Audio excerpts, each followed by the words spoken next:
Welcome to the Encouragement Engineering Podcast. We help people to combat the negativity that inundates our daily lives with a positive perspective and positive action. Today's guest is Rich Kozak. And guess what? He has got an interesting story. So I want you to hear this. Rich, if you could, let's go ahead and run that audio. Here you go.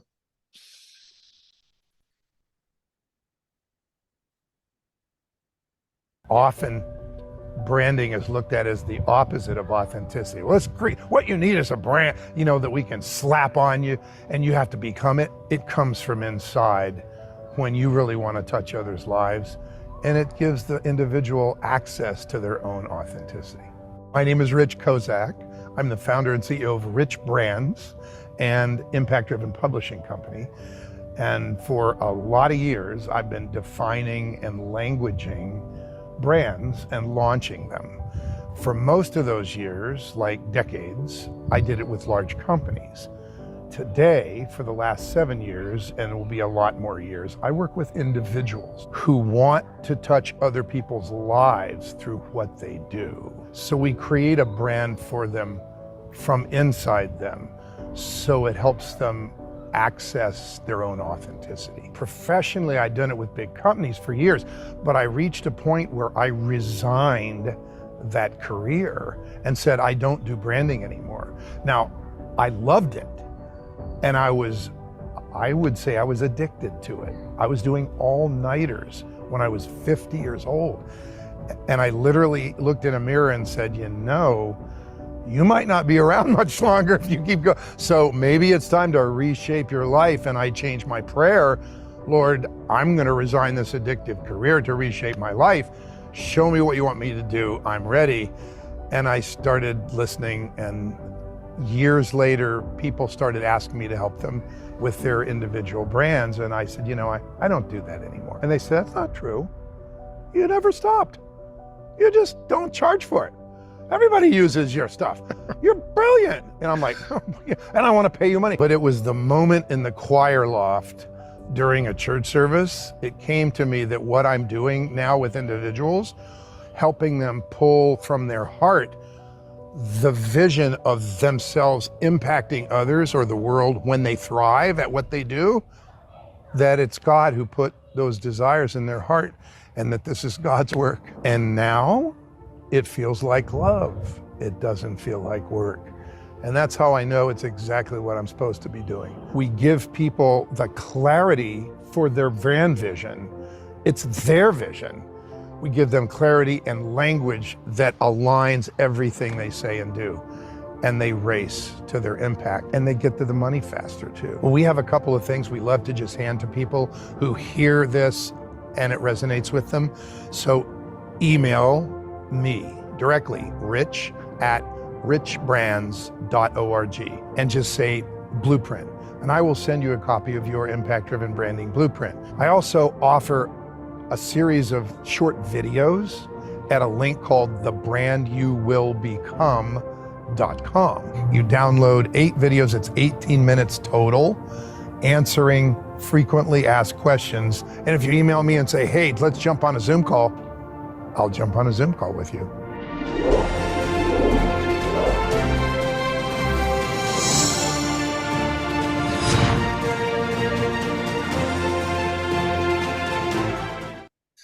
So let's welcome to the show, Rich Kozak. Rich, thank you so much for that. I think that is a great introduction and totally different than most of our guests. Well, Bob Brumm, it's great to be here. And I'm going to do a little commercial for you. Look, people, if you're listening to this thing, I've been listening to a bunch of Bob Brumm dailies, and when Bob Brumm speaks, you will serve yourself well to listen. That's what I'm going to say right there.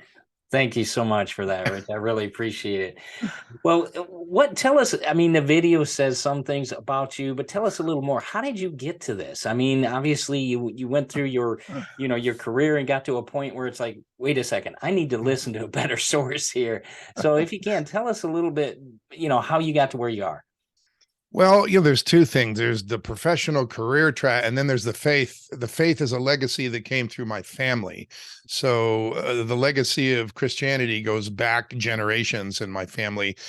and I have it's kind of like, biblical, like Timothy. I had this wonderful mother and grandmother who were people of strong faith, and grandfathers and father, people of strong faith. We were raised in the church. I sang in the church choir. My dad sang in the choir. My mom ran the Sunday school. It's like we were raised in church. So not doesn't happen that a lot, today because of the different demographic shifts. But my track was marketing and business. And so I ended up getting a degree in marketing. I worked for a Fortune 50 company for 7 years. I will whisper that I played in a rock band for 6 years, but then I came back to school, but that taught me a lot because it was business. It wasn't like, getting my yayas out. We're trying to get a record label, and we were doing our own. It was in the Crosby, Stills, Nash and Young kind of days. So it wasn't crazy rock and roll. It was soft rock, a lot of vocal harmonies and a lot of contrapuntal guitars. I'm a violinist, so I was doing violin and viola and stuff. Anyway, but I am so glad I got that out of my system. For you garage band guys out there, I'm so sorry for you, but I got it out of my system. Anyway, so it put me on a track, the degree, industrial sales. I wanted marketing. They shifted me to factory, moved me across the country. Then they said, let's move back. And I happened to have gotten bored with the job. So I started getting involved with the American Marketing Association in Southern California. And I ended up creating a division called the International Marketing Division, and having all these events. And then they said, hey, you should be president. So I was president of the Southern California American Marketing Association. And that's when my company said, hey, let's move back to Connecticut. And I was like, let me get back to you on that. Yeah. So I shifted to another company with a good colleague of mine from the AMA who was doing research. So I worked in a research company for several years, calling on research managers. And then he had to leave because he got this great job. I ended up being hired by the fellow who was the president ahead of me. He said, look, I need an executive vice president at my ad agency. And I'm like, you know what? Advertising is not where I want to go. You don't have no idea what you're talking about. This is business to business. Get over here. So I was handling semiconductors and paint and doctors and, building material, buildings and, things and all that were tangible, not please don't squeeze the Charmin, kind of stuff. But it wasn't big. It was small budgets, tight budgets, but it was a good friend of mine. I was there for 17 and a half years. I was exec VP.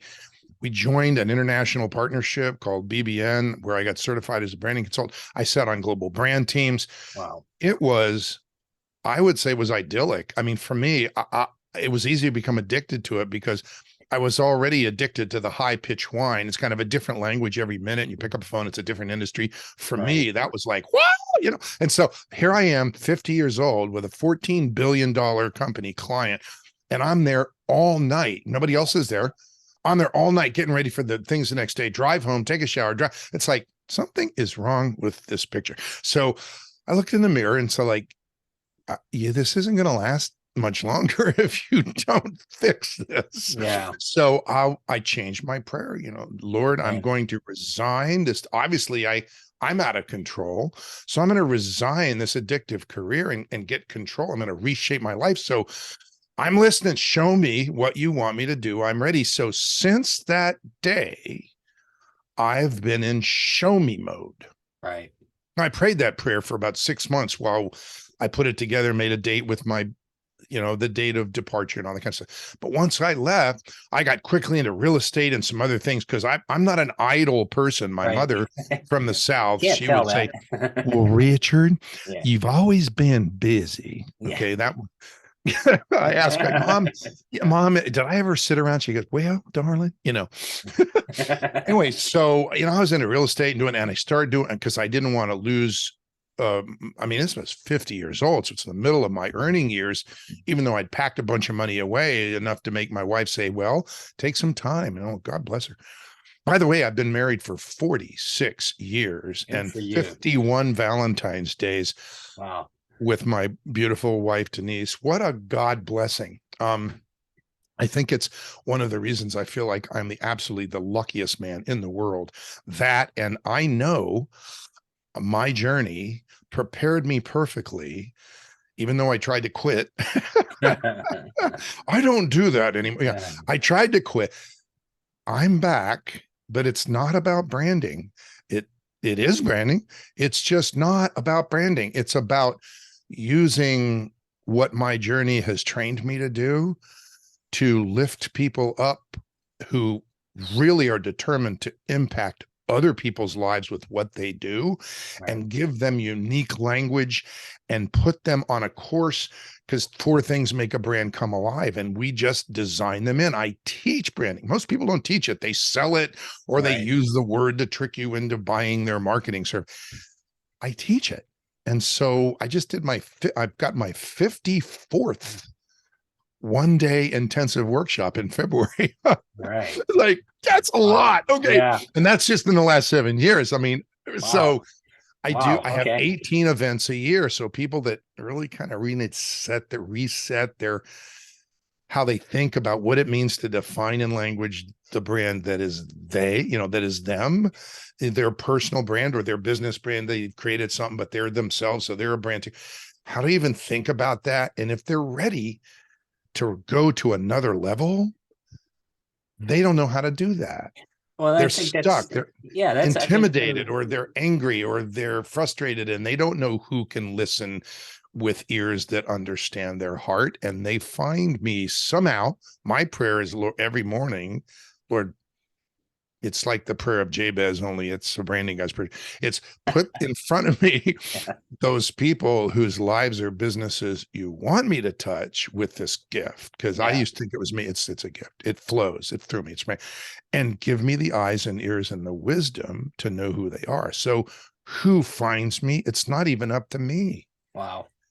So And I'm that's, about to speak at the Best You Expo at the Los Angeles Convention Center in March and launch my book, Impact Driven Branding: 7 Steps to Ensure Your Brand Impacts People's Lives in the World. Who hears me and who comes up and says, oh my God, I think I'm supposed to work with you. It's not up to me. right. So I That, don't have that anxiety, right. stress thing. And I don't have a boss except for Right. the God I report to. Yeah. And certain things are above my pay grade. Yeah. So Yeah.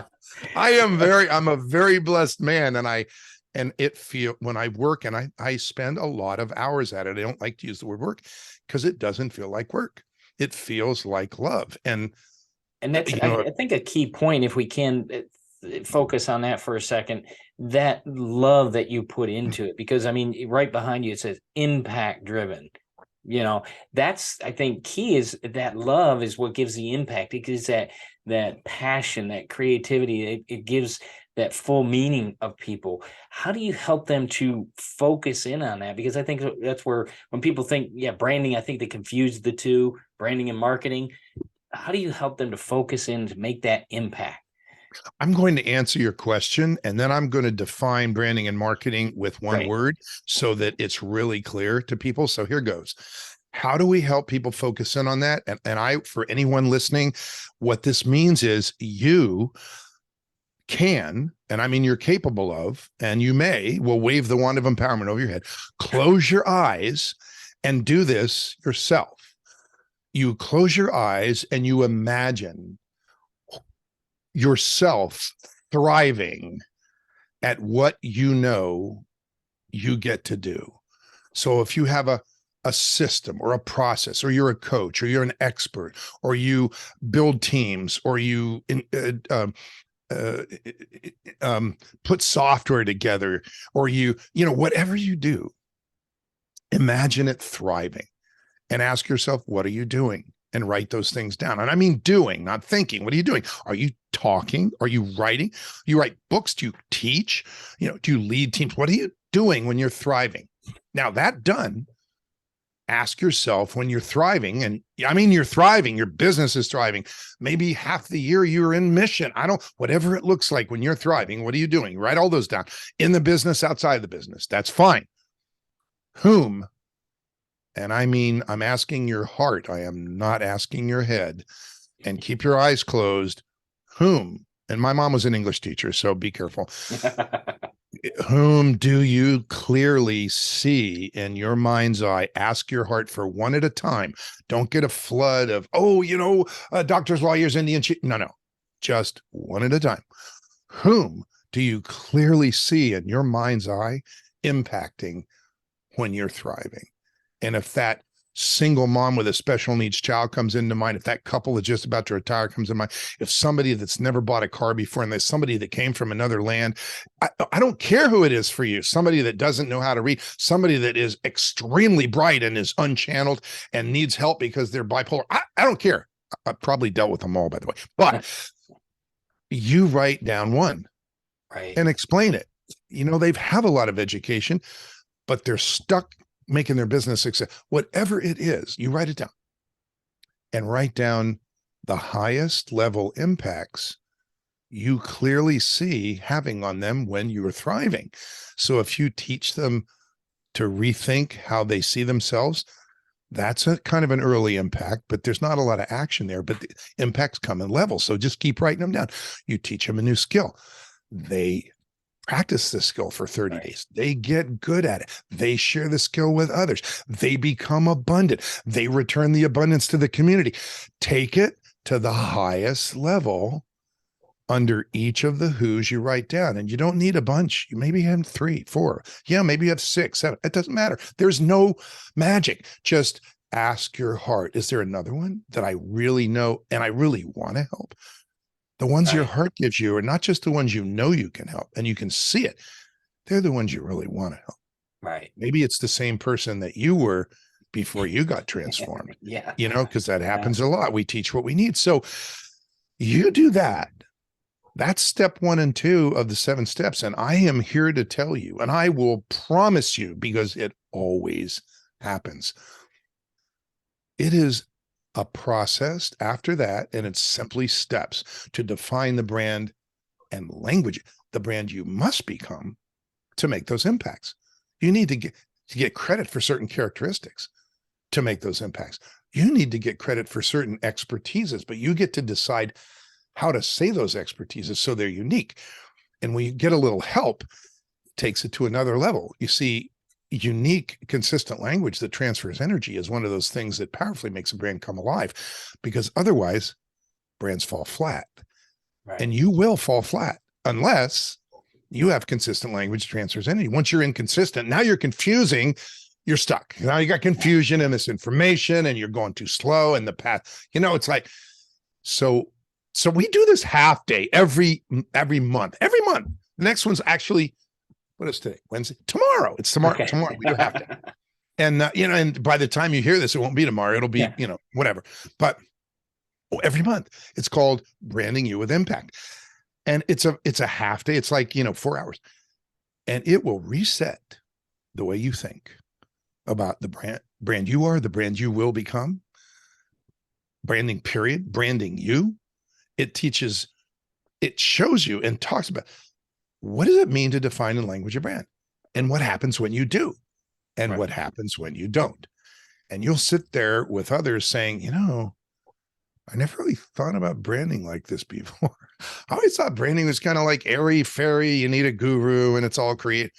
Stop that. It's a process. And when you know it, you get to be the champion of your own brand. And when you do these things, when you want to make an impact, you'll want that brand to be totally authentic to you. Right. And if you have 16 things about you and you go, I don't know which the brand, they're all spokes of an umbrella. We just get to name the umbrella and give it an identity and a life and a vision, so that it's not about what you think your expertise is. Your expertise is great, but your business and your expertise is not why you're here. Right. And so we'll get you, known for what you're great at, but you get to step from that platform into your purpose. Praise God. And by the way, we count those. There's another one. Praise God. People look down during the one-day workshop when we're walking through the one-day workshop is every other month. And we walk through every one of the 7 steps, and we spend time with people prior to the workshop, so they're perfectly ready. And they look down at the steps and they go, oh my gosh, my brand is coming alive in front of me right now on paper. This is amazing. Praise God. And we go, oh, there's another one. Yeah. We count them because I'm back in branding. It's not about branding. It's about helping people step into their purpose. And that's such a great way of saying that. I mean, it's interesting because you're impacting and elevating people. You're showing them a higher power that they have within them, within their business, that you can grow. It's so interesting that you're able to do that, and so appreciative that you're able to do that for people. How do you help them then, for instance, as a speaker or podcaster? How do you help them to build that brand and build that that brand? Is it the passion? What is it? Well, like I said, it's a process and it's Yeah. steps. So first is giving clarity. Well, first is talking about clarity. So when I speak, one of my speeches is, when does branding become God's work? So that they go, what? Okay. And if those that will do that will go Yeah. like, oh no, it's one of those guys, and they leave the room, they're not my target, right? But if they hear them, they go, okay, I got to hear this. Great. Right. Or clarity that it is a process. It is not fancy talk. Right. It's not how many terms I can come up that will entice you and make you think that I'm a guru that you need, and talk to you about micro niches and avatars, and and use language that sounds intriguing to attract you, Right. because you feel that you have to get it from somewhere else. And when somebody slaps something on you and says, there you go, there's your brand, and then you go like, wow, I have to become that. It doesn't have to be that way. And frankly, if you want to make an impact on others, it really shouldn't be that way. Right. It should come from inside you. Everything about the brand, the language of it, how it says what it does, should be absolutely authentic to you. And every time using this process, it is. So when I speak, it's about its process and clarity. One of my I actually wrote in a chapter in a book called Visibility with all my elite speaker colleagues. My chapter is called How Your Brand Speaks Shapes Its Impact.